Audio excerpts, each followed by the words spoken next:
Introduction. The trouble with the rat race is that, even if you win, you're still a rat. By Lily Tomlin. There was a time, in the not-so-distant past, when families were expected to give up everything in order to achieve the financial security they craved. Perhaps you remember those decades. Perhaps you are too young to recall those times.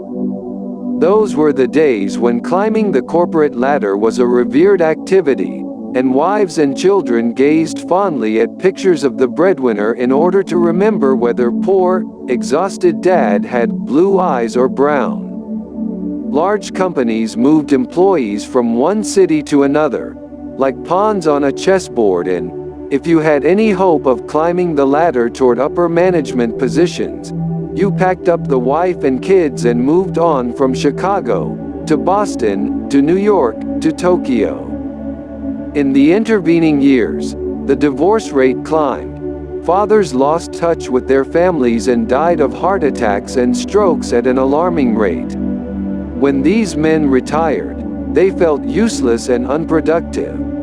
Over the years, the identity of these men had become inextricably tied to their success on the job. New retirees found themselves wondering who they were, and why they were living with women who were complete strangers to them. And, whatever happened to those darling kids who used to live in the house?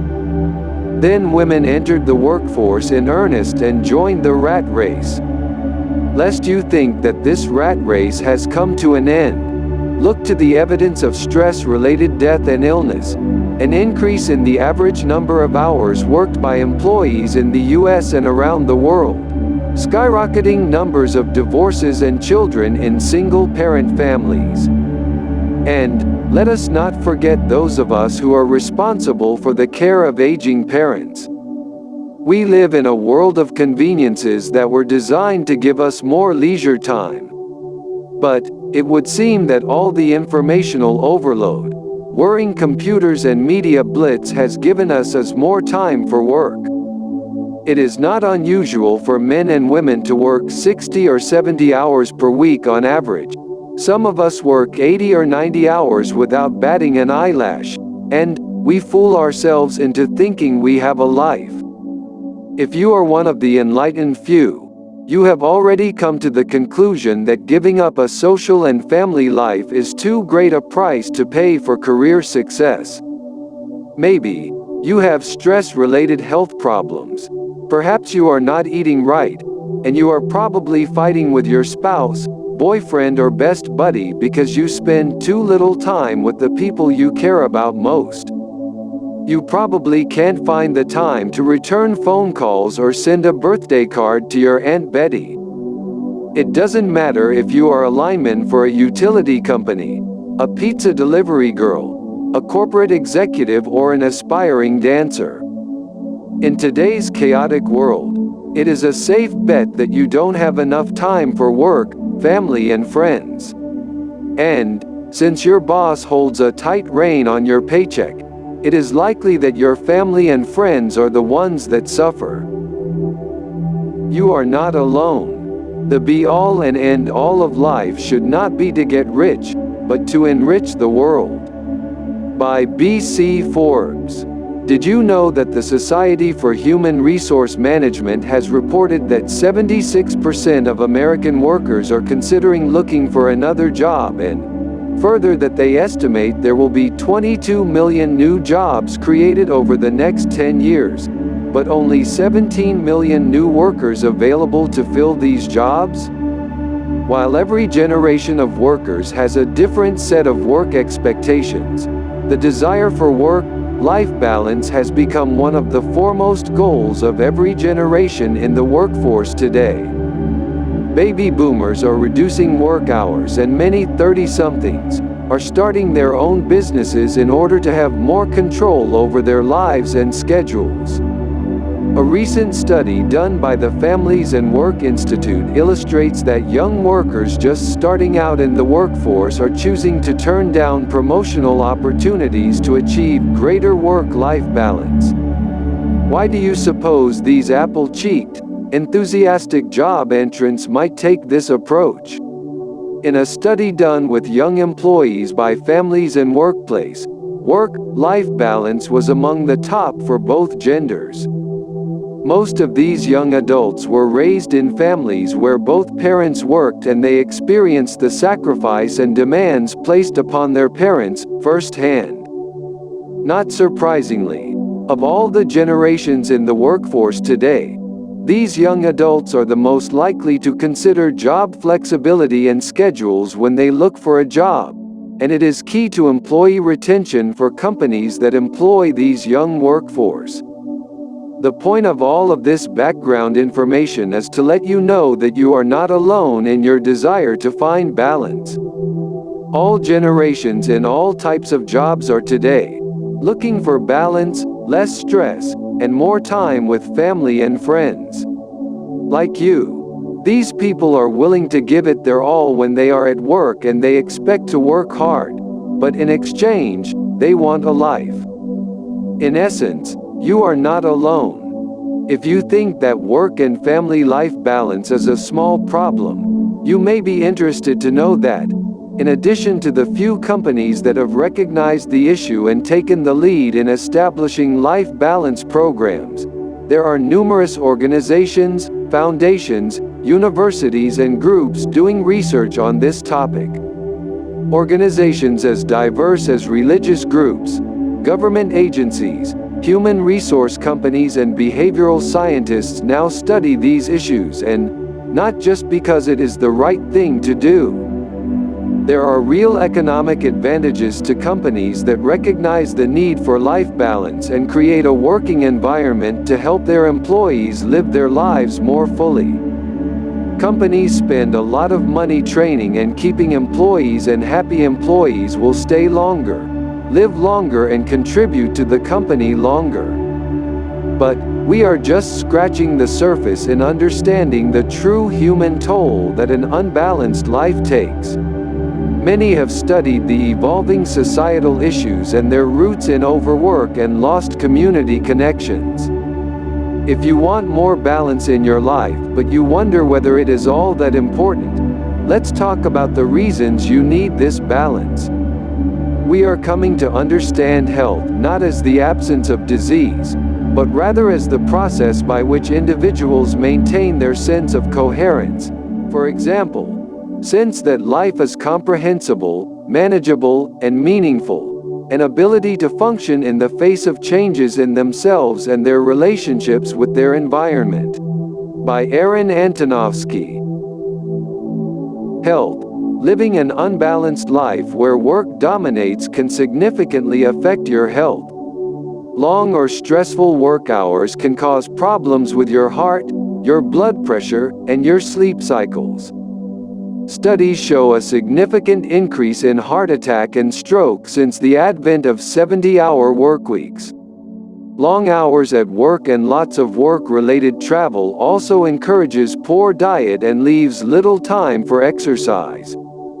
As we become more out of shape, sleep less, and experience health problems, we are no longer the powerful asset to our employers, nor can we participate fully in a family and social life. Emotional wellness. Your ability to give back to your family, friends, and community, and your own emotional stability depends on a balanced life. As overly dramatic as it sounds, you are likely to experience emotional problems, need counseling, and suffer from anxiety attacks or other problems if you have no time to decompress and relax. There are numerous scientific studies on the benefits of relaxation, recreation, and meditation. And these benefits are both physical and emotional. You can't be ready to take on the issues in your family, support your spouse, parents, siblings, and children, and your friends if you have no emotional stamina. If you've spent all of your focus and attention on work and you find yourself so tired at the end of the day that you don't even want to talk to your family, you have a problem. And your family may not wait around for you to resolve it. The societal impact of all work and no play has damaged and destroyed many a family, and the divorce rate continues to climb. Children grow up barely knowing their parents because they are away at work all the time. Family vacations are a thing of the past in many families. Vacations get postponed, and many employees find themselves losing their accrued vacation time because they have rolled it over for so many years and just not taken the vacation they deserved. Your emotional reserves are depleted. You have no patience with yourself or others. You are short on sleep and even on time to think about what you want for dinner. Is it any wonder that psychologists and psychiatrists are busier than ever? Stress. We have talked about the health implications related to all work and no play, but stress is its own health factor. Even if you like your job, if you have no time for anything else, stress will get you eventually. We'll talk more about stress later, and you'll get some tips on how to eliminate or mitigate stress so that your body and mind will be better able to handle whatever comes your way. For now, what you need to understand is that stress can affect your physical and emotional health, and that, over time, it can make you very sick. If you are not in a position to change jobs or otherwise make a major change to relieve stress, learn how to handle it better. We're not talking about taking 5 years of classes here. We are talking about simple techniques you can use to help balance your life. Remember that work-life balance is not just a question of the hours you spend in one place or another. It is also a question of how balanced you feel and how you react to things. No matter how much time you have with your family and friends, you will enjoy it more if you are able to balance yourself. If you can become less of a victim of stress and overwork and take control of your own reaction to stress, you will live longer and be happier at work and at home. Family and community. Government and university studies support the idea that the all work and no play lifestyle contributes to divorce, dysfunction in the family, and lack of involvement and investment in the community and neighborhood. As the community grows apart and neighbors become strangers, emotional and family support for things like childcare, help with aging parents, and support following trauma and tragedy become real issues. The community turns to the government to supply services to fill this gap. Taxes rise and people remain strangers. Families struggle with alternating schedules, and children fail to thrive emotionally and physically. Divorce is rampant, and single parents are under even more stress with even less time to pay attention to children. So, things deteriorate even more. Role models for marriage, relationships, and juggling time and family are important to a child's adult relationships. If we do not provide those positive role models, we perpetuate the problem. It is interesting to note that the generation of children now in the workforce has started to rebel against jobs and employers that require ridiculous hours and dedication beyond the call of duty. They understand the toll this type of career takes on a life. They grew up in families that suffered this impact. Perhaps our greatest hope for change lies in this generation of seasoned veterans of dysfunctional families. Productivity. If your employer believes that your 80-hour workweek is giving him more benefit, he should look at the statistics and information gathered by human resource companies and companies that focus on efficiency and productivity. It is a fact that the human brain needs downtime and rest and recreation to recycle. Think about your own life and the times when you had to work long hours to get something finished. Perhaps you found that you could barely focus after a certain number of hours. There is a reason that coaches that teach good study habits tell students not to cram for 18 hours before an exam, but rather to spread out the studying and mix in recreation. Take a walk. Talk with friends to regain your clarity and focus. If you and your employer truly want to take the best advantage of your time, you need to take time for yourself. You will spend less time reworking things you've done wrong, mistakes you've made and details you've missed. And your employer will get better quality and output regardless of your job. Pilots are subject to time constraints and can only spend so many hours in the air because airlines learned a long time ago that a tired and overworked pilot could make critical errors. In lengthy neurosurgery or heart surgery, surgeons take breaks and leave the operating room to clear their heads and rest. Again, these habits and techniques were learned the hard way, and only when critical mistakes were made did these work policies change. You wouldn't want a tired doctor working on your open heart, would you? Life goals. Everyone has goals, and you are probably no exceptions. You may have work and career-related goals like promotions, expanded responsibilities, and recognition as an expert in your industry. These are all fine, but be sure you don't just focus on your job. Many people come to identify their success in life by their position in their job and the recognition they get there. If they become disabled or sick, or if they retire, they suddenly find that they don't know themselves anymore.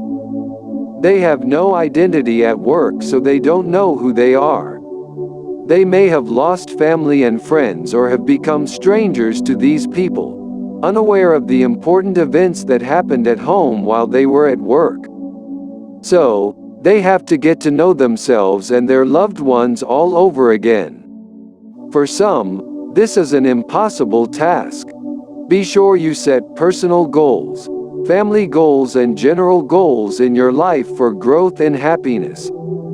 Whether it is going on for a master's degree in the fine art you love, learning how to fly a plane, or playing the piano, you should have goals that keep you involved in other parts of your life. While you are setting goals, don't forget your family goals.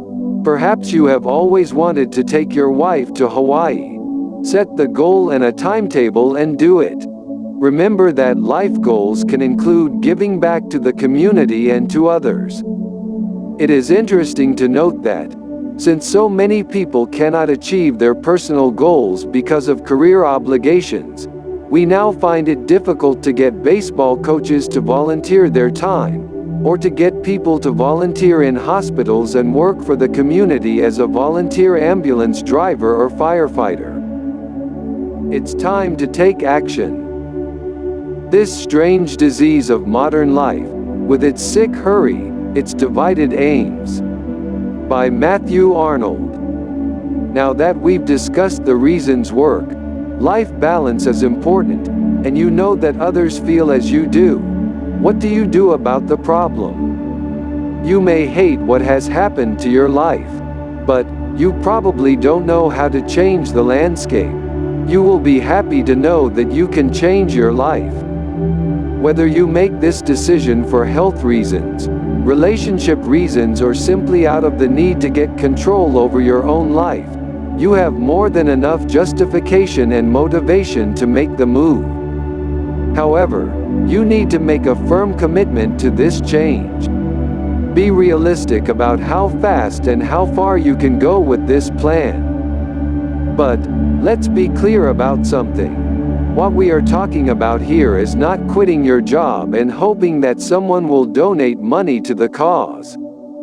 There is a real difference between achieving balance in your work and family life and the idea that you don't have to work at all. Work is part of life, and it is healthy and constructive. It pays the bills. It gives us the reward of real accomplishment and feeling of useful participation in the community and in society. What we are talking about here is the rational balance of your work and social life, a balance that is all too rare in today's society, and one whose absence has caused sky-high healthcare costs and a dramatic increase in stress, psychological and relationship problems. Now that we are clear on the goals and reasons for work-life balance, let's continue. If you've decided to jump off the merry-go-round and seek some occasional solace with your family and friends, you must have a plan for your escape. First and foremost, you must set goals.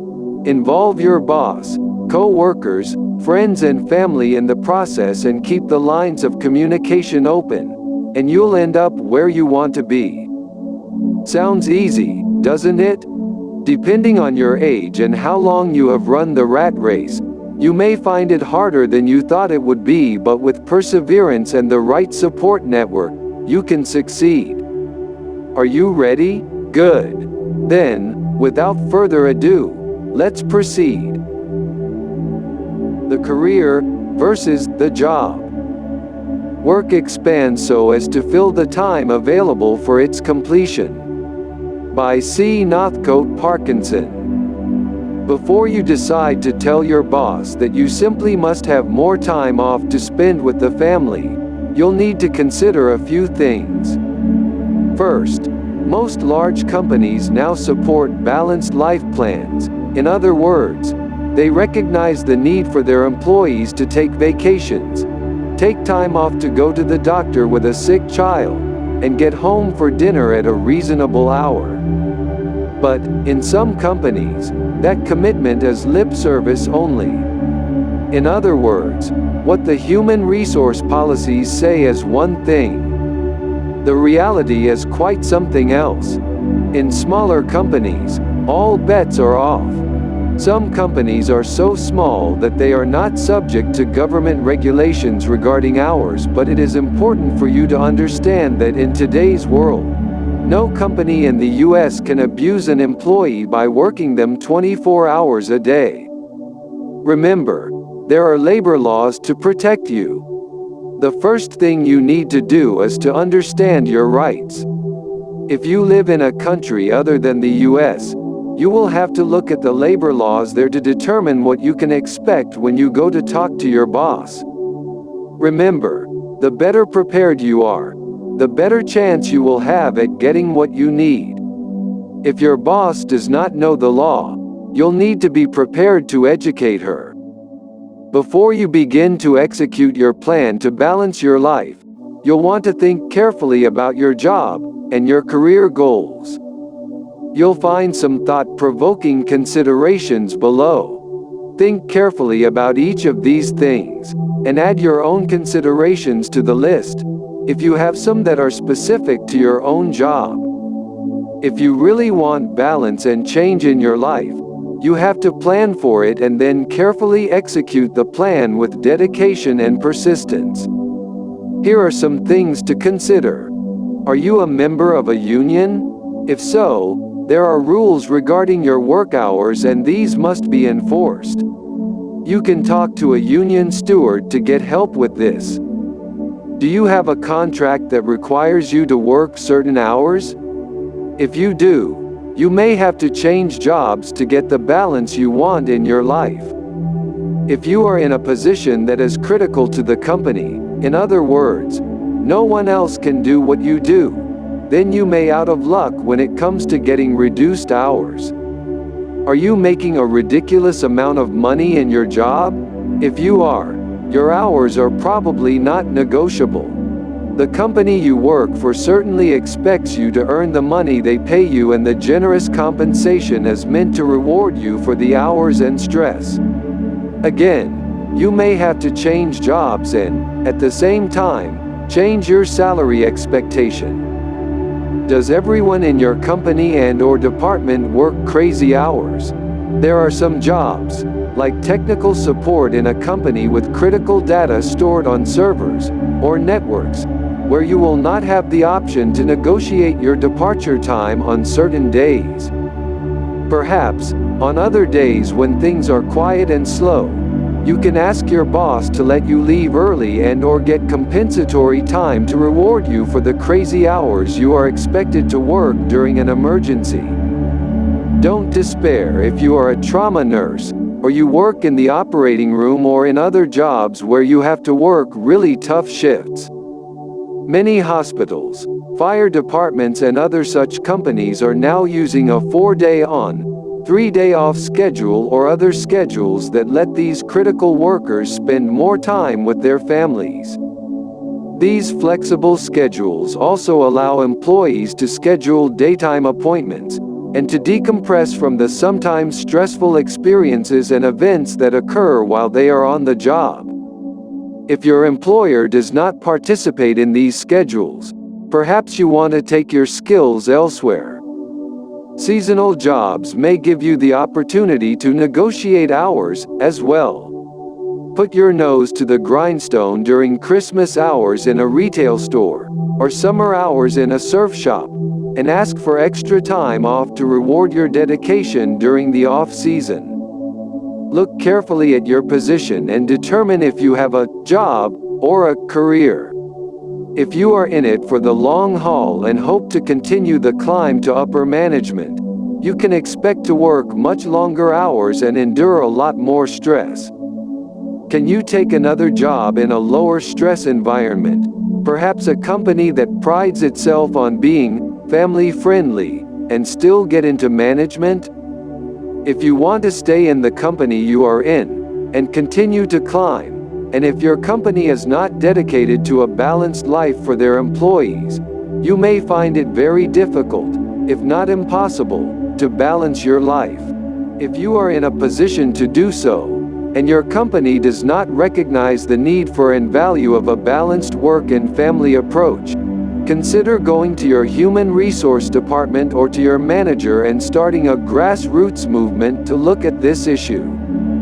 Of course, management may immediately think you simply want to do less work than they want you to accomplish. To counter this, you'll need to arm yourself with information. There are all kinds of studies on increased productivity, employee retention and performance that support the decision to create a balanced work and family environment. Companies like DuPont, Motorola, Hewlett-Packard, Marriott International, Eddie Bauer Inc. and many others have instituted these programs, and your employer may look to these leaders to get some ideas. There are resources available online for you and for your company. These resources include seminars for company employees, and documents that teach managers and employees how to better manage time and workload so that the employee can accomplish more work and produce excellent output, all in less time. Look at sites like these. You'll notice that many of these sites are sponsored by universities, and these universities often participate with companies to help them execute a work-life balance strategy.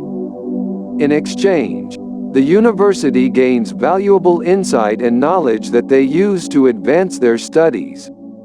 You will also notice that many of these sites have online courses, or self-paced courses to walk management and/or employees through the process of planning for and executing a balanced work-life program. If the reason you are working really long hours, under tremendous stress, is that your boss is a lunatic, then you need to change jobs. Before you do that, you have to be honest with yourself. Be sure that you aren't contributing to the problem and that you have honestly tried to improve your relationship. Be sure that you don't make things worse by offering to work longer hours or take someone else's shift because you feel guilty. If your attitude and feelings of obligation about work are contributing to your long hours and burying you work you can never finish, you have to make some changes in your work habits. This may sound easy, but it isn't necessarily so. Many people function from guilt and take on more than they should because they want their bosses and co-workers to like them, or they think they will get a promotion or raise, when they actually aren't required to do more than perform well in order to be recognized. If you have emotional issues about what is enough, or how to be well liked on the job, you have to address those. Some companies offer job coaches, or life coaches to help you through these obstacles. If not, consider getting a life coach on your own time or go to a counselor and work through your issues. Remember, it is important to do a good job and even, many times, to go the extra mile. but you should never put yourself in a position where you do all the work while other people get paid the same amount or more and get promotions or time off when you do not. If you get to this point in your reading and you have become convinced that you would have to change companies and jobs in order to achieve the balance you desire, don't be discouraged. While you may think there are no companies out there that stress work-life balance, you would be surprised at the number of companies, small and large, that are embracing this philosophy as a way to attract and retain good employees. Companies as diverse as Chubb, J.C. Penney, Printing for Less, and RSM McCladrey have programs in place, and report that their employees and managers have enthusiastically embraced the work-life balance. Employees are working together in teams, better than ever before, to ensure that the workflow continues when they are away at attending a daughter or son's kindergarten graduation or taking advantage of a 4-day workweek to catch up on their golf game. As this trend continues, and more companies are forced to consider this balanced environment to attract and keep valuable employees and skills, your search for the perfect company will become much easier. In the meantime, look around. These companies are much easier to find than they used to be, and it is more acceptable today to say that you want this balance, whether you are male or female, young or experienced, or working as an executive or a retail clerk. The last area we need to discuss in the work half of the work-life balance is time management. This may not apply to everyone, but it certainly applies to many people. In surveys done across many job categories, including construction, service industries like hotels and restaurants, small business owners and corporate moguls, a large percentage of those surveyed said that they felt they needed to improve their time management skills so that they didn't need to spend as much time at work. Many wanted to reduce the time they had to spend reworking tasks they had already performed because they had done it wrong the first time. You will find a few simple tips below to get your time under control. If you do these things, you will find that, even in the most stressful and time-consuming jobs, you can reduce the hours you spend at work and arrive home in a less stressed, more family-friendly frame of mind. Make a to-do list. Then put these items in order, starting with the most critical. If you could only get one thing done today, what would be the most important? Cross the items off the list as you complete them, and don't be distracted. Stay focused. Since we all have interruptions, be sure that, if you don't accomplish the items toward the bottom of your list on that day, you add them to your list the next day so you don't drop them. Use a daily planner if that makes things easier. Don't waste time. Use your spare minutes well. Take the train to work instead of driving and use that time to read critical reports you may have to review, or read your new equipment training manual on the bus on the way home. If you are going to take a break during the day and there is someone you have to see, stop by their office and grab them to go for coffee. Then talk about the issue and resolve it while you are walking out in the sunshine and enjoying your Java. You'll feel like you took a break and got something accomplished at the same time. Just say no if your boss wants you to work late and you have a family engagement, but you could work late the next night or come early in the morning. Suggest alternatives and see if those will work. Don't be so quick to accept the command without probing to find out if there is another way to handle it. If a coworker asks you to lunch and you must finish a report by 3 o'clock, politely decline the invitation and suggest dinner or coffee later instead, and get the report done. That way you don't have to give up the pleasurable experience, but you won't be stressed out and working until 9 o'clock with your boss standing over your shoulder bemoaning the delay. If the project your boss dumps on your desk is a rush, but she already gave you something that must be completed today. Ask for clarification on priorities and give your boss a reasonable projection of how long it will take to do both projects and whether you can do both.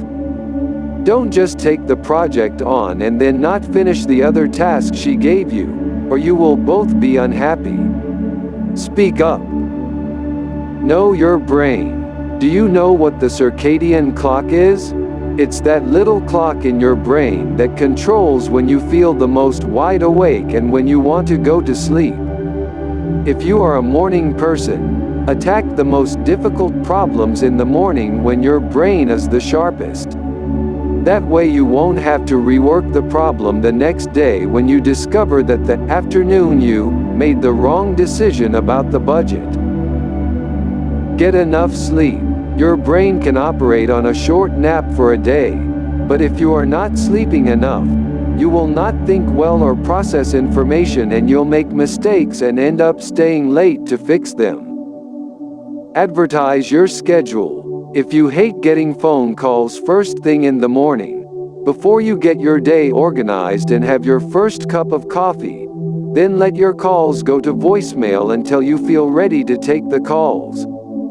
You will be more focused and get more accomplished, instead of having to say, "I'll have to get back to you on that," after hearing a 10-minute explanation of the latest crisis.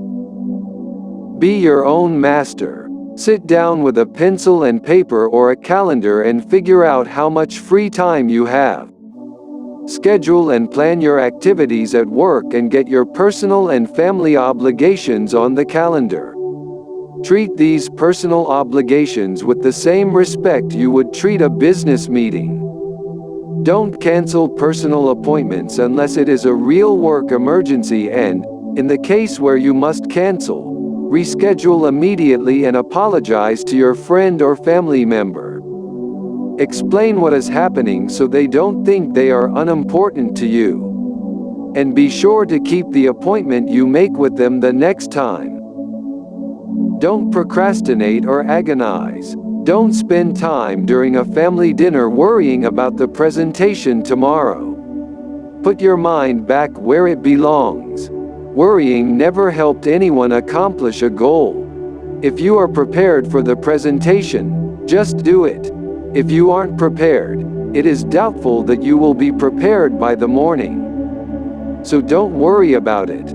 Don't procrastinate because you don't like a particular activity. First do those things you dislike the most, and then reward yourself by doing the things you most like to do. Put things on the calendar and stick to the dates. Don't talk yourself into waiting or you will just have more to do tomorrow.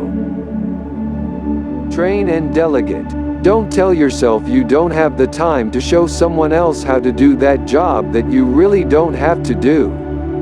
Take the time to teach them and soon you will have a well-oiled team machine going, with everyone doing what they are capable of doing. Don't worry that the employee will take your job.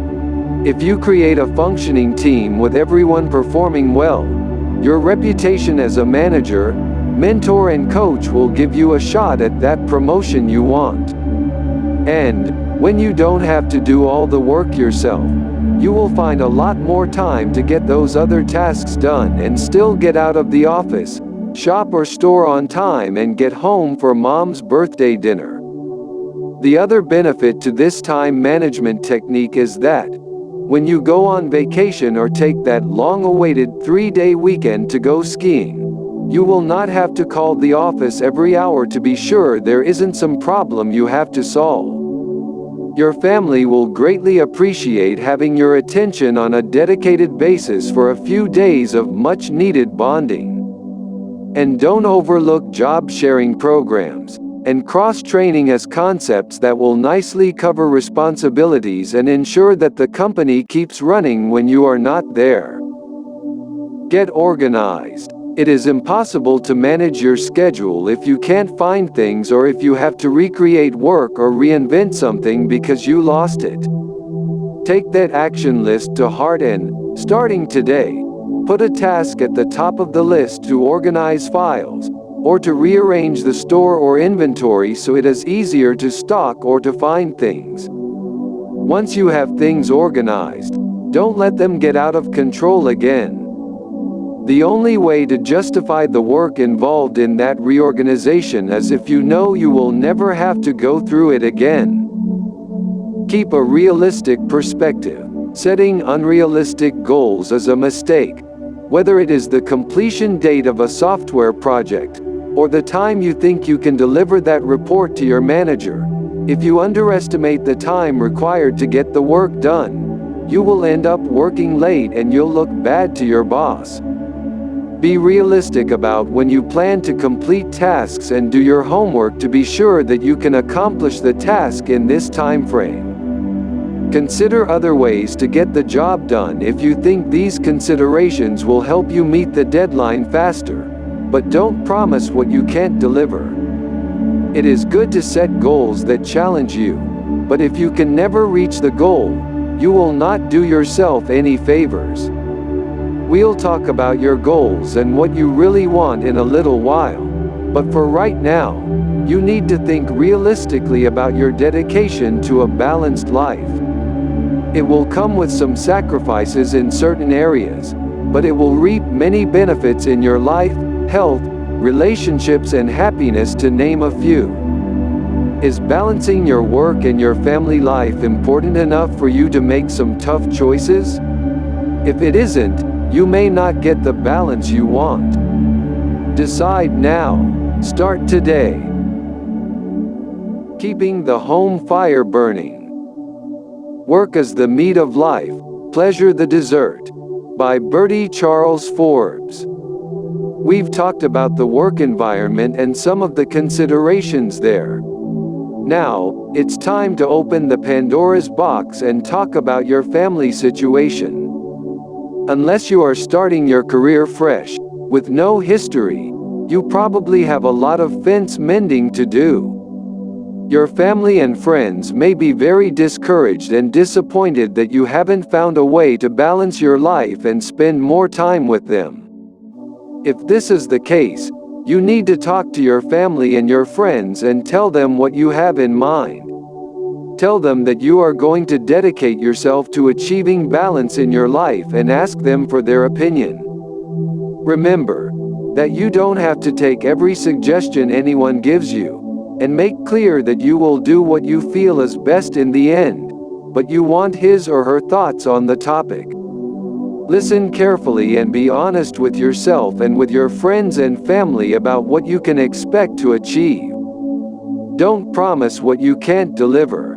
If there are going to be issues on which you must compromise, if you will have to look for another job where you will make less money in order to achieve your goals, be sure they understand that sacrifice as well. There should be no surprises. Before you start this discussion, put some thoughts of your own on paper and think through what you can achieve realistically. Be prepared to talk to your family and friends and have some idea of how you will execute your plan. You can change this plan and work with your family to adjust it, but you need to go in with some plan or you will face a chaotic mix of accusation, opinion and emotion. When you come up some ideas to discuss with your family, be sure you preface your discussion by explaining that you want to change your focus and balance. Tell them that you know that work has been pulling you away and you want to fix that. Just knowing that you recognize the problem and want to work on it will make them feel better. If you have children, talk to your spouse or significant other before you call a family meeting. Consider how you want to address this with the kids and remember that children will often take what you say very literally, so don't play fast and loose with your language. Think carefully about what you want to say and the words you will use and only promise them what you can deliver. Don't lead them to think you are quitting your job to stay home with them and play all day, unless you've just won the lottery, of course. It is likely that whatever plan you have to regain some balance in your life will take a while to execute, so don't promise that everything will be fixed by tomorrow. You may have to look for find and train in a new job. You may have to cut back on expensive purchases and lifestyle. Be sure everyone is on board before you pull away from the dock. Make sure the children understand how important this to them and to you and what they will get in return. You may think that is clear, but depending upon their age, it may not be as clear to them as it is to you and your spouse. As you make your plans for work-life balance, consider these things. You may be trading long hours for financial stress. If you are going to take a job for less pay, how will that impact the family and your commitment to this process? Can you find ways to offset some of the impact of this financial decision? If you are not changing jobs, but you are going to manage your schedule in a different way, how will you change your family schedule to accommodate that? Can you eat dinner a bit later, so you can eat together as a family? Can you take the children to an early movie to spend time with them before you take that afternoon shift? If you and your spouse work different shifts to be home with the children, include time in your plan for the two of you to get together. If you have to make a date to do that, don't be shy about it. Can you share a cup of coffee in between shifts? Get up a little earlier? Go to bed a little later? Don't neglect that most important person in your life. Whatever your schedule is, find some quiet time for yourself, and quiet time with your family without the TV playing in the background. Eat dinner together or play a game. When you go grocery shopping with the children, take a break and go to the back of the store for a cup of coffee and a donut. The kids will appreciate the time with you and it will make the shopping more tolerable. Find time to do something as a family at least once a week. Order a pizza so you don't have to cook and spend the time playing a board game or taking a hike. Pick an activity that everyone likes and just do it. It sounds corny, but even a few minutes of this kind of activity will give you a lot more balance in your life. Assuming you have done what you need to do to find more time away from work, or to change jobs, you may think you've now completed the transition. But that is far from the truth. The fact is that balancing work and family, in short balancing your life, can be a constant challenge. There are lots of distractions and that extra time you've carved out of your work schedule will not do your friends and family much good if you spend it parked in front of the TV or computer, instead of with the ones you love.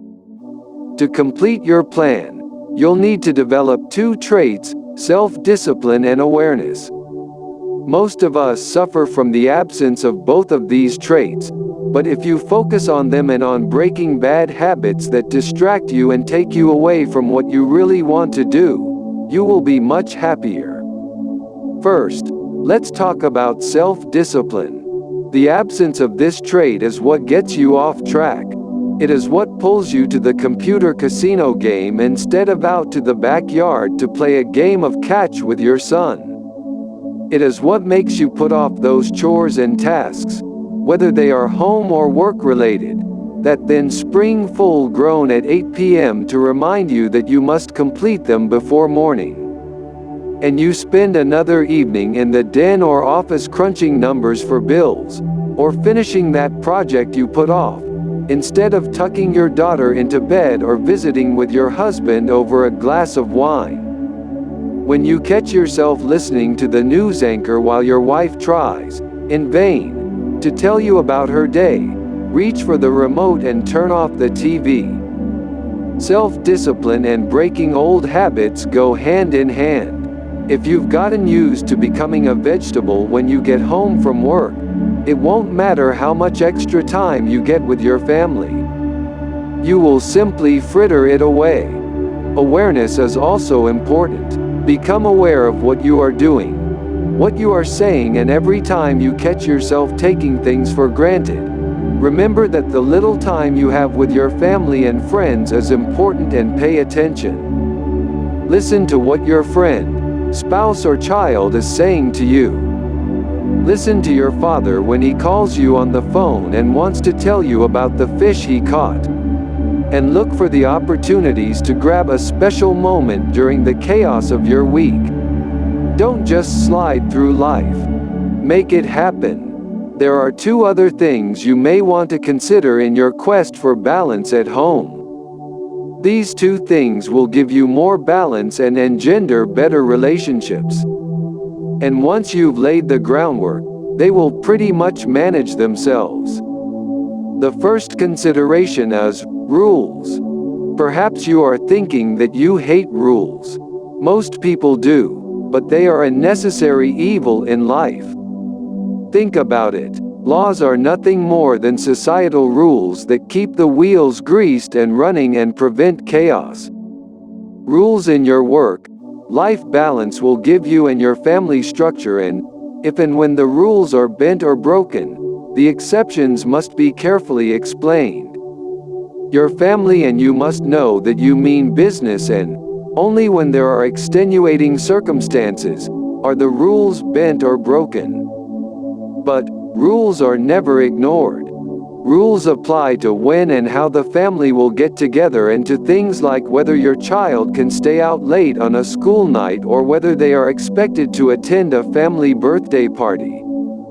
They also apply to you as they relate to when you'll come home from work and whether you will attend the Friday night movie with the family or beg off and say you have to work. How often will you make it to the league soccer game or the lacrosse games? Rules are for everyone. A good way to establish these rules is to have the family sit down together and develop the list. Everyone can vote and everyone's opinion counts. Some rules may be very simple and some may be temporary. But if you have a set of rules printed or typed on your refrigerator, you and your family will feel more confident in your balance and will know better what to expect in a certain situation. But don't expect the family to obey the rules if you don't obey them. You have to keep your end of the bargain too. The second consideration is communication. To keep your life and the life of your family in balance, you need time and attention. But you also need communication. Even if your job is demanding, you can balance your life better with your family if you make them part of the equation. Your job and what you do when you are away from home on business should not be a mystery. If you have to go out of town, tell the family where you are going, when you will be back and why you are going, and use telephone, email and text messaging to keep in touch so they don't feel like you are on another planet. If you say you are going to call at a certain time, be sure to do so. Don't leave them hanging. Leave silly notes or messages to find while you are away and bring home little gifts. You don't have to bring anything expensive. Some kids get a kick out of the small ketchup bottles that come with your room service order. That is easy and inexpensive, and it lets them know you are thinking about them. If you can have dinner together at night, do so and keep the conversation pleasant. Don't choose dinner time to bring up bad grades or that boyfriend you can't stand. Your kids will not want to have dinner with you if you do that. Make the mealtime conversation pleasant and keep the distractions out of the dining room. No TV, music or other disruptions. Family meetings are a great way to keep the lines of communication open, and, again, everyone's opinion counts and everyone gets the floor to say what they need to say. Keep the meetings constructive and informative and talk about whatever is going on in your lives. A 20-minute family meeting will give you a chance to touch base and feel connected, and even if you are working long hours, you will not feel like a stranger in your own home. Agree on how and when you will communicate throughout the day, even when you are not home. Is your child expected to call you and check in when he gets home from football practice? Create a mail slot or an inbox for all the notices from school, permission slips and other items.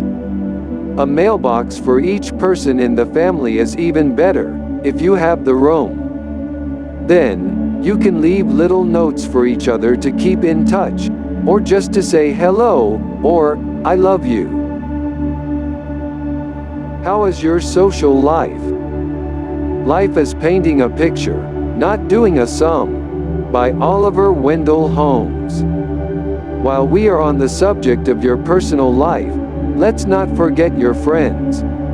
Everyone has them and everyone needs them. Friends are a necessary social extension and they provide an outlet, a group of like-minded people who share values, though perhaps not always every opinion. Time out with friends, whether they are old high school buddies or friends you've made at work, is important.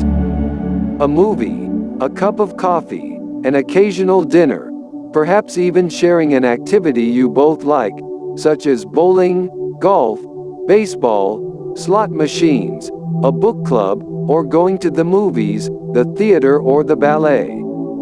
All of the techniques we discussed for your family life can also be applied to your friends. Above all, keep in touch. Schedule events and get-togethers with a realistic eye to what you can achieve. Many people work long hours, have demanding jobs and still manage to participate in monthly groups or scheduled activities. And this is a welcome relief from their grueling work schedule. Put the appointments on your calendar just as you would any business meeting, and be dutiful about keeping the appointment even if it seems a guilty pleasure during that critical crunch season at work. If you must cancel, communicate clearly with your friends and let them know why you have to reschedule. Do reschedule. Don't leave it to chance or you will never get together. When you go out with friends, even if they are co-workers, use your newly learned skills in self-discipline to keep you out of the realm of work discussion. Don't talk shop, or you will not get away from the stress you tried to leave behind at the office. It is a hard habit to break, and it may take some time and focus to learn the new habit. You can make it fun by agreeing that the person who breaks the "don't talk shop" code first will have to buy a round of drinks or coffee, or has to pay for dinner. You'd be amazed at how quickly your coworkers will learn the lesson. If you have a friend, or a group of old college chums with whom you love to socialize, try to pick a monthly or weekly date, the second Tuesday of every month, for example, and get together then. Everyone will look forward to these occasions and you won't feel so deprived of social contact. During times of high stress and long hours, take the time to go out for a walk or get a cup of coffee or have lunch with someone outside the office. Get away from the people you see in the halls every day and get a breath of fresh air. You'll feel much better. Don't give up the activities and friends you love. Exercise and socialization are key to balancing your life, and even though you may feel they can be postponed until a time when your career is not on high speed, your health will benefit from the short breaks and scheduled visits you insist on taking. We'll talk more about stress and exercise later, and how these figure into life balance. Right now, let's focus on your friends. If your friends have fallen by the wayside with the advent of your most recent and most hectic job, you need to get some more friends fast. Man does not live by work alone. And though your family is very important to you, your friends serve a different purpose. They are often more honest with you than your family can be, and they will forgive and forget without the same intimate emotional attachment of a spouse, a mother or a brother. You can count on them to make you laugh and to share your successes and failures. They are part of your psychological armor and a necessary part of your life's balance. If you need to reconnect with friendship, you can often find someone with whom you share common values at work, or in an industry association or club. Or you may find a friend that shares a passion for a sport or an activity while attending a sporting event or online at the movie theater. Seek out friends actively and don't be afraid to invite your new friend for a drink or coffee. There is no harm done if the friendship does not blossom. Friends make you more interesting and expand your horizons. And they keep you from becoming a boring, all work and no play kind of person. Again, you have to be disciplined, have a plan and pay attention to take advantage of these opportunities. Work is the greatest thing in the world, so we should always save some of it for tomorrow. Don Harold. Setting expectations. Up until now, we have only touched on expectations, but they are perhaps the most important part of your balancing plan. Expectations come into play in several ways. First, there are your expectations. What is it that you expect to get from a more balanced life? More free time? A closer relationship with your spouse? The time to pursue an advanced degree? Maybe you want to learn to ride a horse? Any or all of these things are fine goals, but your expectation to achieve balance must take into consideration that some of these goals will take more time away from your family. So, the first thing you have to do is to get it straight in your own mind. What is balance for you? Is it more time for yourself? More time for your family? Don't make a promise to get more work-life balance and then squander that balance with poor planning. What do you expect to achieve? How will this balance change your life? Are your expectations realistic for the planned time frame and actions you want to take, or are your dreams too large? Once you have your own expectations under control, you'll need to look to your employer and your family and friends to be sure that you understand and can meet their expectations. It is all well and good that you expect to regain some balance in your life, but if your employer still thinks you should work 80 hours per week, you aren't likely to get far. Put it on paper. Then talk to the people most important to you and those whose support is crucial, like your boss, to find out what they expect. Then compare notes and figure out if everything is aligned. If it isn't, you'll have to adjust the plan. Once you get the plan right, you can move forward more quickly and with more success. Setting goals. Time is the coin of your life. It is the only coin you have, and only you can determine how it will be spent. Be careful lest you let other people spend it for you. By Carl Sandburg. Now, let's talk about goals. Like any other important life decision, you have to have goals or you are shooting in the dark.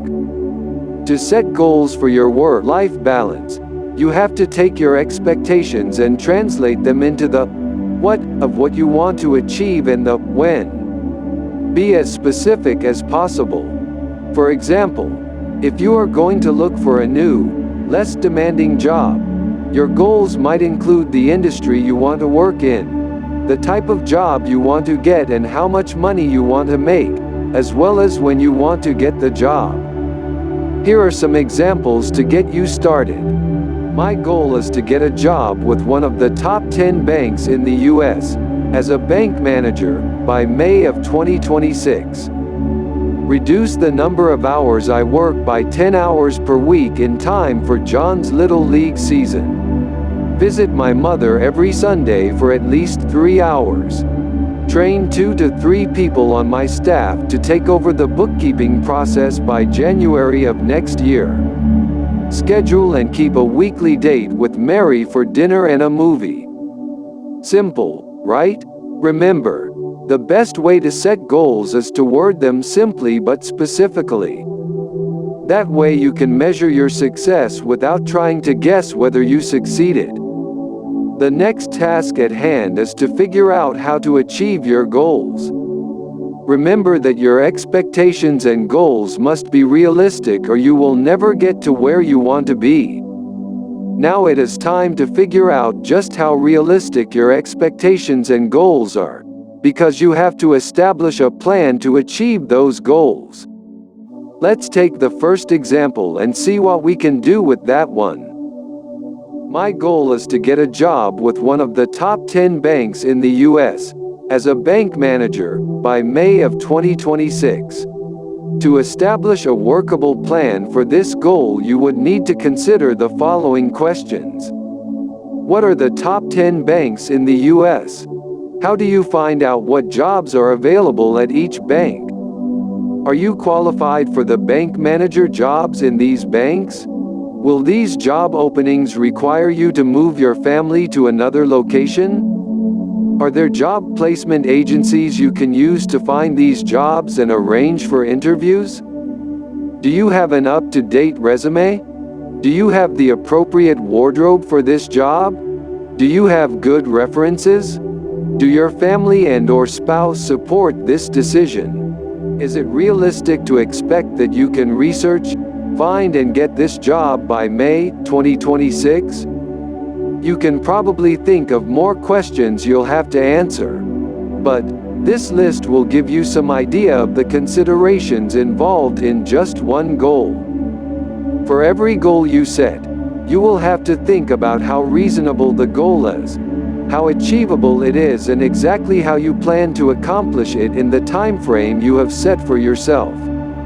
When it comes to the goals of your family and friends, the emotional attachment and desire to do the right thing may make it hard to think clearly and to accurately plan for how and when these things will happen. Be honest with yourself and with each other, and by all means include your support network in the plan. Ask your family to come up with ideas about how you can accomplish these things. Brainstorm and leave the door open for crazy ideas. You'd be surprised at what you might uncover in this way. Then sit down and pick through the plan and decide which ideas will work and which must be discarded. As you start to execute your plan, be sure you review it occasionally to ensure that you are still on target and decide if you have to change anything. Life happens, and you may have to change some of your timetables and tasks to incorporate the unexpected changes in your life. For example, you may plan to take a job that pays less and gives you more time at home to help care for an aging parent. But if that parent requires some sort of catastrophic care or expensive medical treatment, you may have to keep the higher-paying job to earn the money you need. If so, are there community support services and low-cost, high-quality caregivers that can come in and work a few hours every day so you can continue to work the longer hours at work to pay for the care? If not, do you have family members or friends that can pitch in for a little while until you figure out what to do next? Does the parent have a home that can be sold to help pay for the extra healthcare costs? Remember, there is always more than one way to solve a problem. Don't panic and don't give up on your work-life balance goals. Just find another way to accomplish them and be realistic about whether you can achieve them in the same time period. Perhaps you need to extend your timetable a bit to accommodate the new developments in your life. That doesn't mean you won't get there. Just knowing you have a contingency plan will keep you afloat and moving forward. Remember, plan is not just another four-letter word. Communication is key. Life is the continuous adjustment of internal relations to external relations. By Herbert Spencer. We talked a bit about communication when we discussed family issues, but here the topic is broader. In general, communication will help you balance life and work by establishing clear boundaries and expectations with others. This list includes your manager, your friends, your family, and your co-workers. First and foremost, don't assume that others know what is going on. Even if your secretary has a copy of your calendar on her computer, she may not have looked at it today.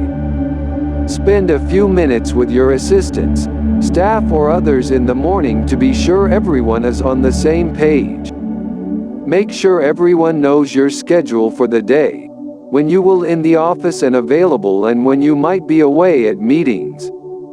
If you are leaving for a business trip, be sure you leave critical contact information so you don't have to fix problems after you return to the office.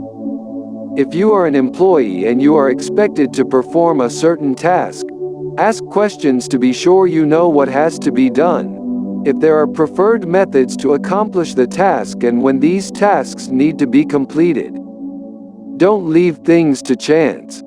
If you do, your boss may grab you on your way out at the end of your shift and tell you that you have to stay and finish something. Communicate. Exchange information with others and find out how they do things. You may learn a better or faster way to get things done and you can get out the door with fewer hours under your belt. At home, be sure that everyone knows the schedule, when they need to be home for family events and what is expected of them. If everyone pitches in and understands their role, no one person will be stuck working at chores or doing homework, instead of having some fun family time together. With friends, be clear about when you are free and be sure your friends understand that they have a place in your life and are important to you. Make dates and let them know if these dates are subject to change because of late work hours. Try to plan events when you don't have anything really pressing at work, so you won't be distracted. You'll find that you get more enjoyment out of your time with friends. If you have elder care issues, make sure you communicate often with your family and get any doctor's appointment or engagement on your calendar if you are expected to transport or help your parent or ailing uncle. Be sure that everyone understands what is important to you, your values, priorities and the things you are willing to put aside because of more critical issues. This will help your staff, family and friends to accommodate and change appointments if they see a conflict. And never forget that communication is a two-way street. Be sure you understand the priorities of your boss, your friends, your co-workers, your wife, your mother and your children. If you understand how others think and feel, you can offer to pitch in and help as needed, and this is a favor they will gladly repay the next time you need help. Keep lists and information handy to offer if you have to leave work or home quickly and others need to know what has to be done. Keep copies of your schedule and itineraries handy when you travel, and always let others know where to reach you and when you will be back. In meetings, use flip charts to capture thoughts and record agreements and team contracts so you don't waste time trying to figure out what the team decided later on. If you are in an office job that requires reporting, communicate through email and written reports to be sure everyone knows the schedule, the action items and who is responsible for what tasks. This will save you time and trouble later. Whether you are in a meeting at work, talking to a coworker in a retail store or discussing the family vacation with a family member, practice active listening. Don't tune out. Communication isn't just talking. Most of what you'll learn and use to get things done comes from listening to what others are telling you. Test for understanding to be sure you actually heard what you thought you heard and interpreted it correctly. If you possess these skills, you have a significant advantage in personal relationships. No matter how little time your family has together each day, if you are really talking to each other and listening to each other, you are a world ahead of your neighbors in maintaining balance in your life and in your relationships. Think about it for just a moment. Balance is achieved with the focus and attention you place on a particular thing or person. If a person feels valued and important, if they feel they have your full attention when you are with them, you are well on your way. Tipping the scales. There is time for work, and time for love. That Leaves No Other Time, by Coco Chanel. If you can't afford to make major changes in your career or your life to get the balance you need and want, there are some other ways to decompress and capitalize on the time you do have for yourself and your family. If you institute some simple changes, you will feel like you have more time for yourself and the time you have will be more rewarding. In a moment, we will talk about the effects of stress on your body, your mind and your life and family. So, hold that thought. First, we should talk about making the available time better. Many people that have studied and mastered work-life balance are busier than ever. But they know how to transition between work and social life so that they don't waste time in limbo, trying to shake off the worries of the day and, in the process, ignoring the time they do have with family members and friends. Basically, it's all in the approach. Don't let life run over you. Get control. Know what you have to do and get it done. Then, when it is time to transition from home to work or from work to home, you will be ready for the transition. To accomplish this, you'll want to think of your work time and your personal time as existing in two different worlds. Each of these worlds requires different skills and a different focus, but they are both important. You can use some of the ideas here to create a transition ritual for yourself, one that gets you out of one world and ready for another. To go from home to work, you can try these things. Get things ready the night before. Don't wait until the chaos of the morning to pack lunches and iron clothes. Sign homework and pack your briefcase or car for work the night before, so you don't forget anything. The less rattled you are going into the day, the less unbalanced you will feel throughout the day. Set your alarm and get up on time so you don't have to rush. Always allow enough time for that last-minute emergency, if you have kids. They have a way of foiling the best-laid plans. You can try getting up before everyone else does if you think this might work for you. That will give you a little quiet time to get things done in peace before the rest of the house starts to stir and you are less likely to forget things in the rush.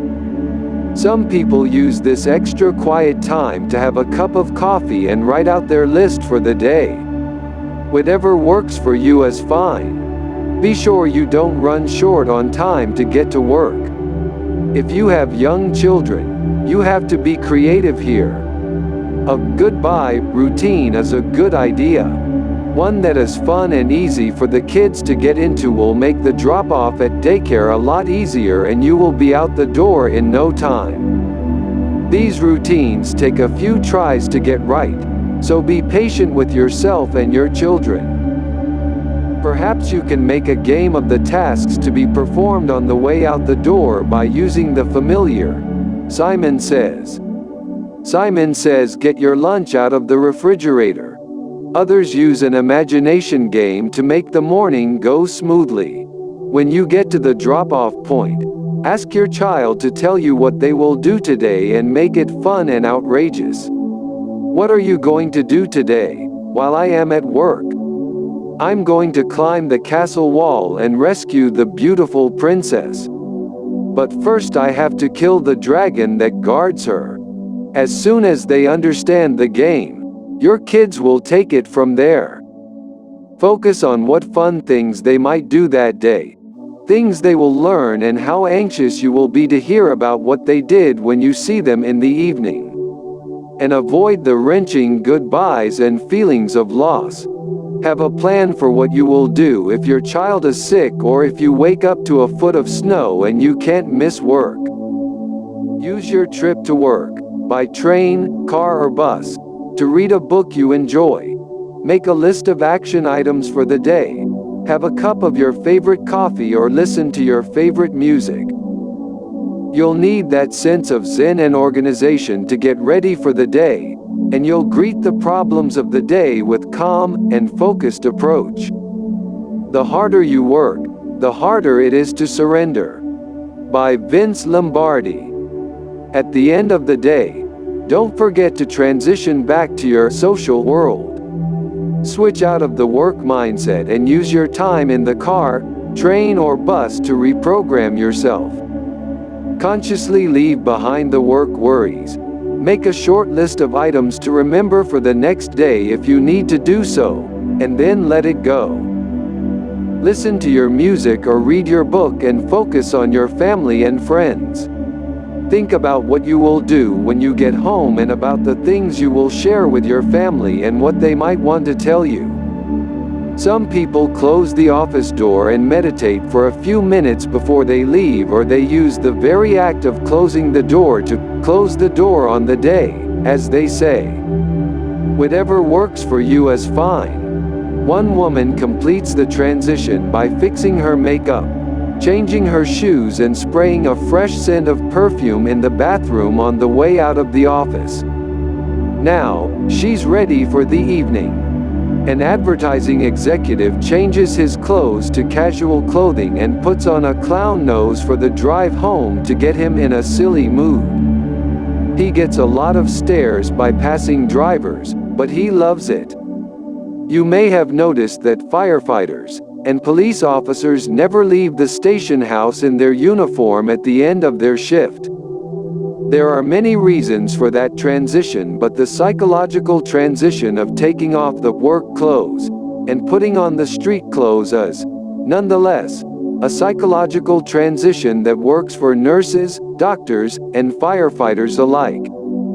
For anyone that wears a uniform, a suit or other clothing that they don't wear at home, the transition is something they don't have to explain. The mother that wears a business suit and high heels is a different person to her children when she changes back into her jeans and t-shirt at home. Make much of the homecoming, too. Give hugs and kisses to all and announce your arrival. This will help you to transition, and it will give your family the boost they need in seeing you at the end of the day. And don't discount laughter as a means of transition from work to home. If you like to listen to stand-up comedians, or talk to a funny friend on the train on the way home, do so. Laughter has a very positive effect on your brain and on your outlook on life. But remember that coming home is not always a bed of roses. Your spouse, children or parents may have had a hard day, and they will save their troubles to tell you, their trusted confidant.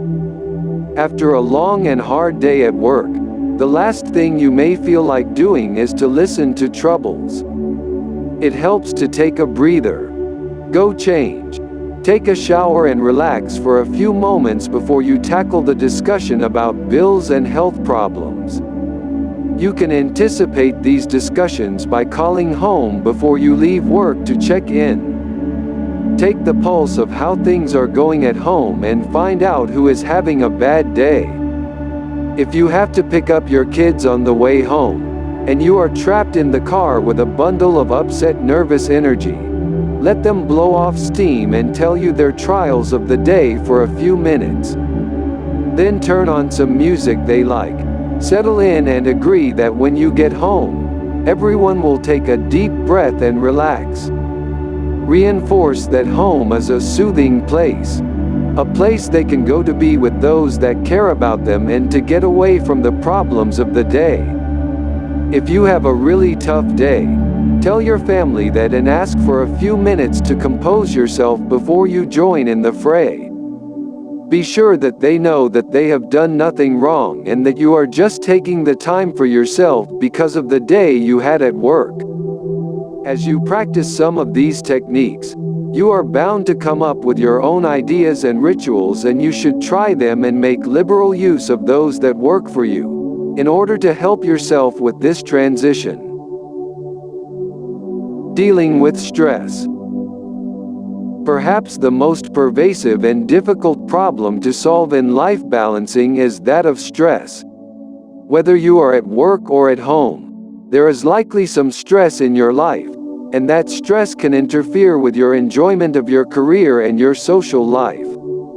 Stress is what we experience when we must adjust to the constant and conflicting demands of our lives. If you like your job and work long hours, if you are very competitive and always trying to win, you may experience a more positive form of stress. But for most of us, when we experience unremitting stress, and we don't know how to handle it, it makes us angry, frustrated, irritable, depressed, and fatigued. We may get headaches or develop an ulcer, or perhaps we suffer from insomnia. Unless we can learn to eliminate or mitigate stress, we will function poorly on the job, at home, and with friends. Recognize that stress is real and that it can affect your health, your happiness, and your relationships. There are lots of ways to defeat stress, and you'll need to find the right one for yourself. Depending on where most of your stress is, you may want to focus in a different area. If your boss is a major stressor in your life, if there is abuse or a hostile environment at work, you have a different problem than the stress that comes from caring for an ailing parent, spouse, or child, or the stress that comes from financial troubles. But, regardless of the cause of your stress, the effects are the same. Extreme stress can be short-lived, as in stress after the death of a loved one, or it can be long-term. You may ask how and why stress figures into your work-life balance goals. It is very simple. Whether you are trying to balance your time or simply improve the quality of your life, it is important to acknowledge stress and to understand that there is something called positive stress, and something called negative stress. Positive stress is the stress you feel when you are planning your daughter's wedding or when you are about to make an important presentation. You may be happy about the event and looking forward to the occasion, but that doesn't mean there is no stress. That kind of stress is not harmful and can be quite invigorating. But negative stress is harmful, especially if it occurs over a long period of time.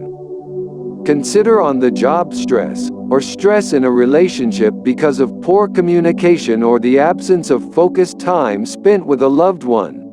All of these things can damage your health and the quality of your life. So, start by identifying the stressors in your life, and looking for the places you feel most stressed.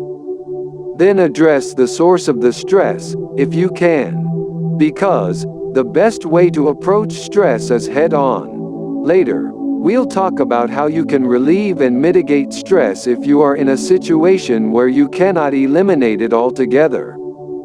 But first, let's look at how and when you can take charge and what you can change. As we said earlier, you have to start by identifying the stressor, and taking stock of your reactions to this stress. Notice the emotional and physical responses you have to stress. Do your muscles tense? Do you get headaches?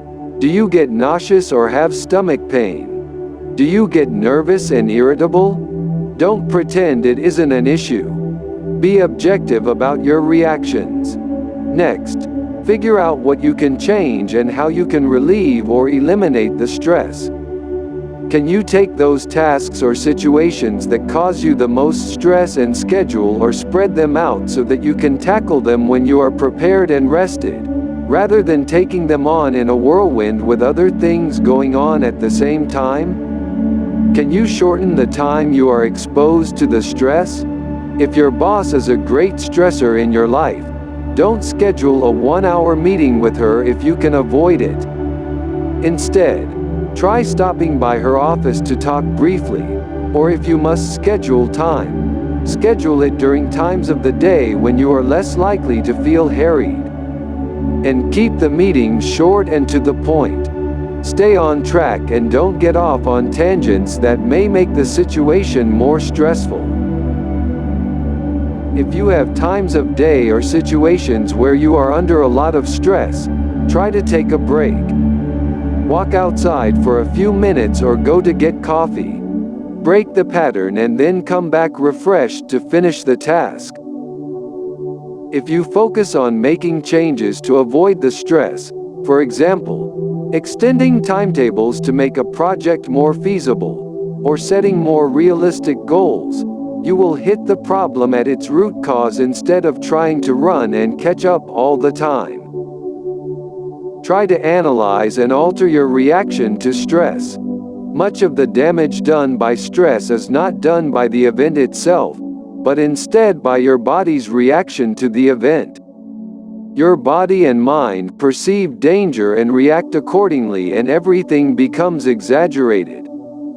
The danger seems more threatening, the task more daunting, and the outcome more dismal. Reason with yourself and ask, what is the worst that can happen?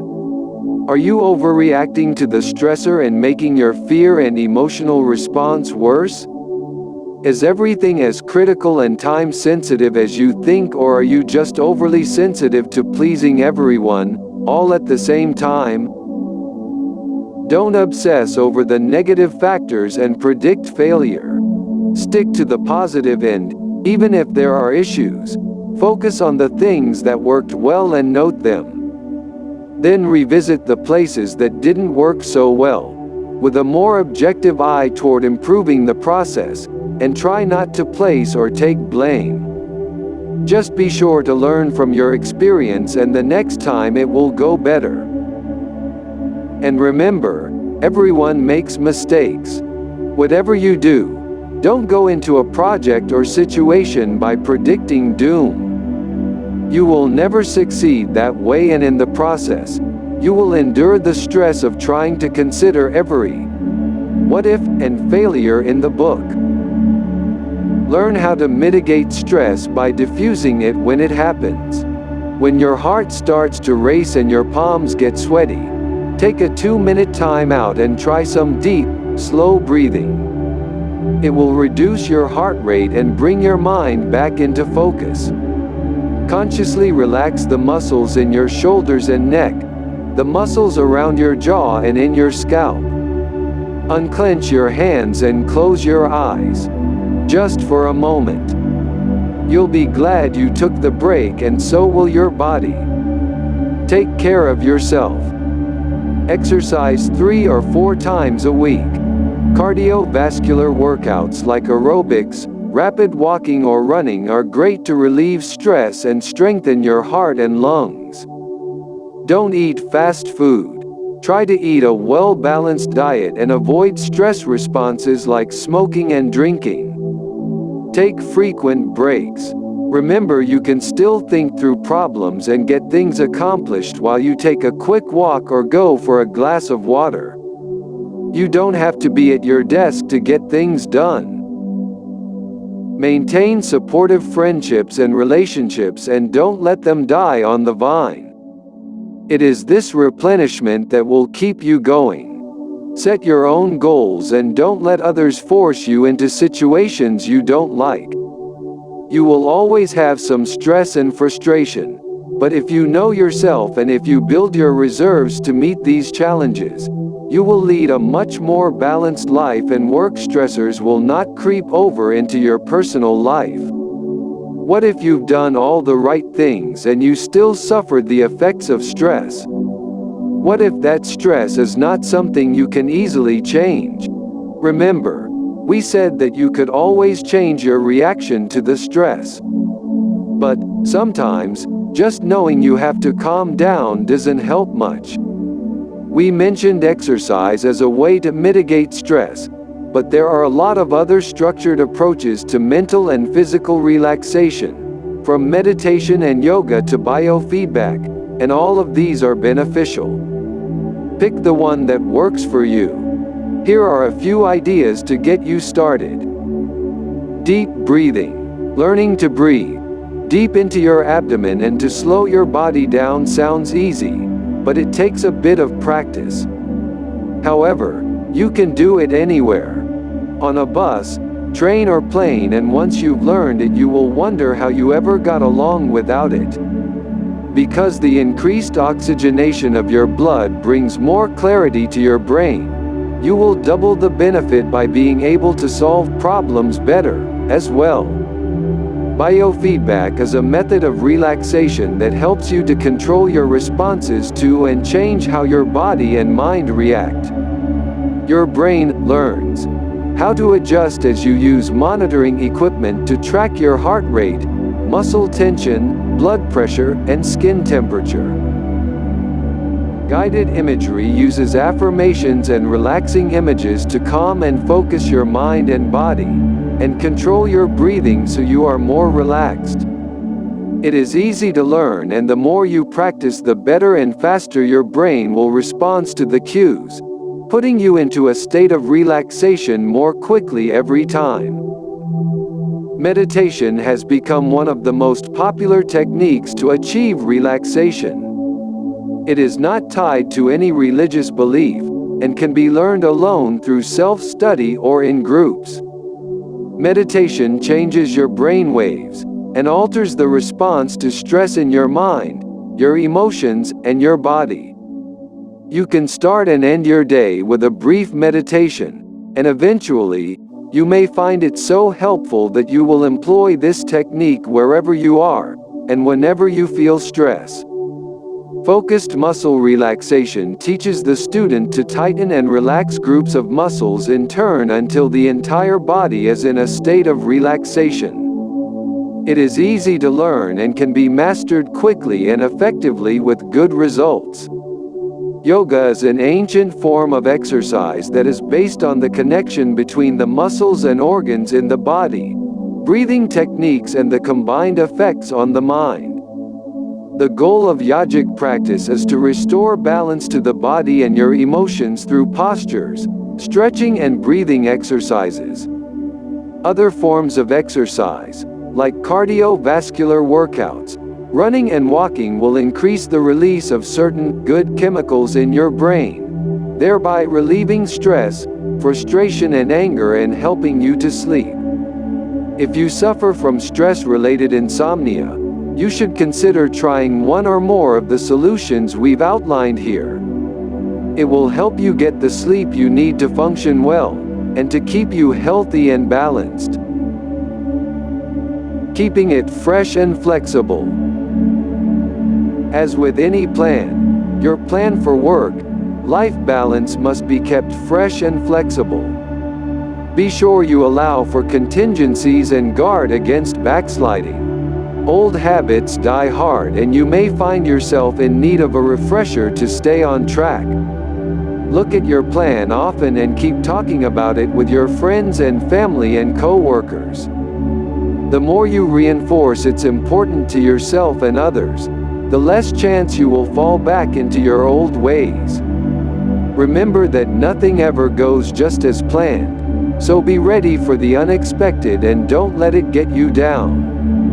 If your plan did not include a contingency for a particular event, just sit down and look over the plan again and make room for some new ideas to address the problem you face. Don't be discouraged if you hit a snag.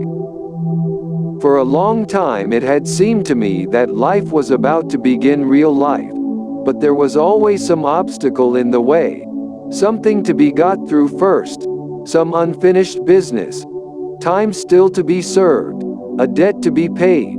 Then life would begin. At last it dawned on me that these obstacles were my life. By Father Alfred de Souza. Remember that it will take a while for the world to catch up to you, and while many companies and people may not understand the need for balance, the fact that you do may save your life and your relationships. If those around you fail to recognize the importance of your efforts and scoff at your taking a lower-paying job or choosing to stay home with a sick child, remain secure in the knowledge that you are running a marathon, not a sprint, and that in the end, you will finish the race well. You may be breaking new ground. You may be a role model. And that position is not always easy. Pioneers have hard work to do, but they are the first to see the beauty of the new horizon. So, stick to your plan. You will get better at this as your old habits die. Remember to exercise self-discipline and have the courage of your convictions. Remember to pay attention to the important things and keep things in perspective. Don't spin your wheels or expend too much energy on the things you can't change or the things you don't feel are important. Just because someone else tells you it is important, doesn't mean you have to believe them. Keep the plan and the perspective fresh, and if one thing doesn't work, try another. It is your commitment to the change that is important. And if you find another way to get there, that is just fine. It may not turn out exactly as you expected, but your focus on the goal of balance is the important thing. Without that focus, you can't change anything. Don't be afraid to get advice from others you trust if you get stuck on the path. You don't have to do this alone. Summary: be glad of life because it gives you the chance to love and to work and to play and to look up at the stars. By Henry Van Dyke. We've covered a lot of ground in a very short period of time, and you may want to review this information again to make sure you've got it all. The concepts are simple, and although you may find yourself wondering if all of them relate to work-life balance, you will find answers as you implement the steps we've outlined here. Each of these steps is designed to address a different part of the problem.